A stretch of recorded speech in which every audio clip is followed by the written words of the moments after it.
जय माँ गायत्री, जय गुरुदेव। सभी को मेरा प्रणाम। गायत्री से के प्रत्यक्ष चमत्कार में एक बार फिर से आपका स्वागत है। आज हम जानेंगे उधड़ जोशी का अतीन्द्रिय ज्ञान।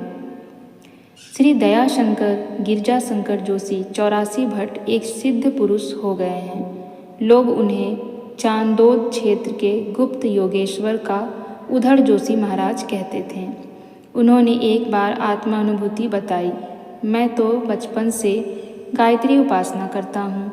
प्रातः ब्रह्म मुहूर्त में एक लोटा और धोती लेकर नर्मदा नदी में जाकर स्नान करना, वहाँ एक बड़े पेड़ के नीचे पूर्वाभिमुख होकर बैठकर एकाग्र चित्त से गायत्री मंत्र का जप करना, यह मेरा क्रम था। शाम को घर आकर एक बार भोजन लेकर फिर शंकर जी की आराधना करता। मोक्ष की अभिलाषा से मैं समर्थ गुरु की खोज में था। मैं गायत्री की उपासना के प्रभाव से एक दिन एक महात्मा का दर्शन लाभ हुआ।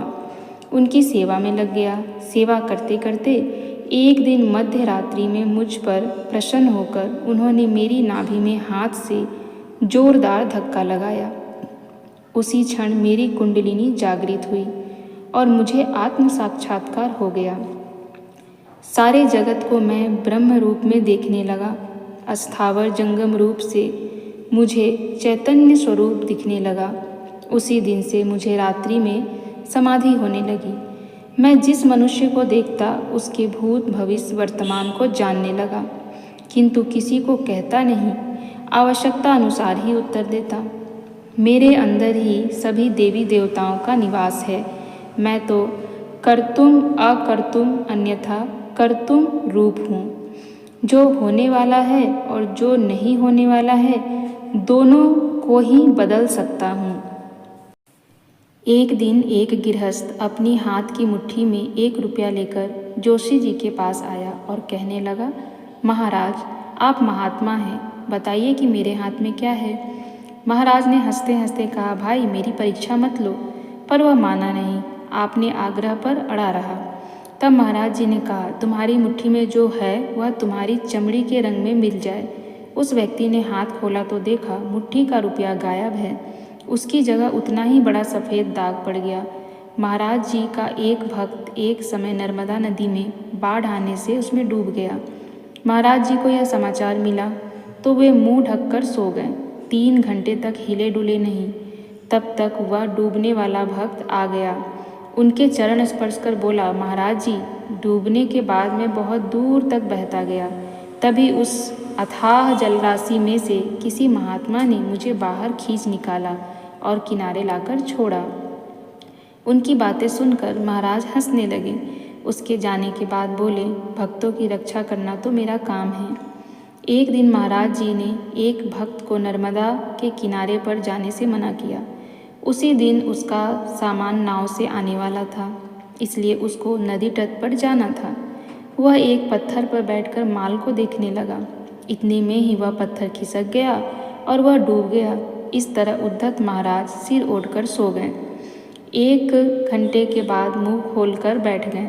थोड़ी देर बाद वह भक्त आया और पैर पकड़कर बोलने लगा, भगवान आपकी आज्ञा का उल्लंघन करके मैं नर्मदा के किनारे गया। वहाँ पत्थर खिसक जाने से मैं डूब गया। फिर भी उसी क्षण मेरे मुंह से गुरुदेव गुरुदेव शब्दों का उच्चारण होने लगा। एक संत ने मुझे पैर पकड़कर बाहर लाकर छोड़ दिया। महाराज आपकी कृपा को मैं कैसे भूल सकता हूँ। आपने ही मुझे बचाया है। एक बार महाराज जी एक भक्त महिला से मिलने गए। यह देवी महाराज जी की अनन्य भक्त थी और उनकी खूब सेवा करती थी। महाराज जी से जब मिलने गए उस समय उसको 104 डिग्री बुखार चढ़ा था। महाराज जी के दर्शन करके वह बोली, प्रभु आपकी प्रसादी स्वरूप भस्म मुझे दीजिए, मेरा बुखार उससे भाग जाएगा। महाराज जी ने कहा, माता जी आज सोमवार है, शुक्रवार को भस्म मिलेगी।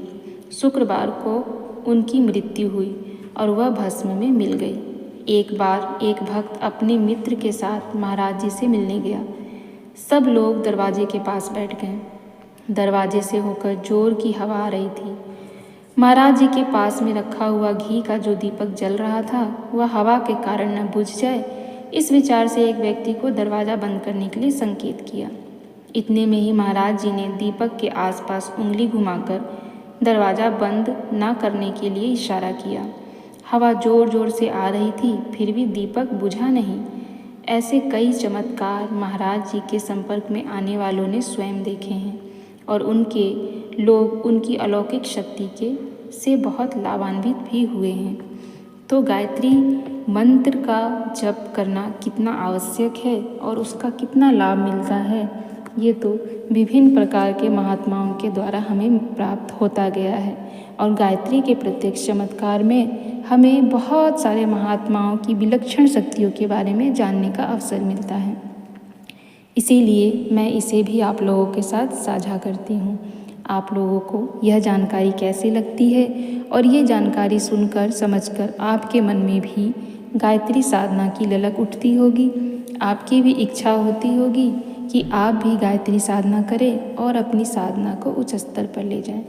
मेरी भी यही कामना है कि आप सब लोग अपनी गायत्री साधना को बढ़ाएं और आप सबके जीवन में भी विलक्षण शक्तियाँ आएँ और गायत्री माता आप लोगों को खूब सारा प्यार बाँटें, ढेर सारा प्यार बाँटें और आप सबका जीवन मंगलमय हो जाए, आप सबका जीवन सुंदर और सुखी हो जाए।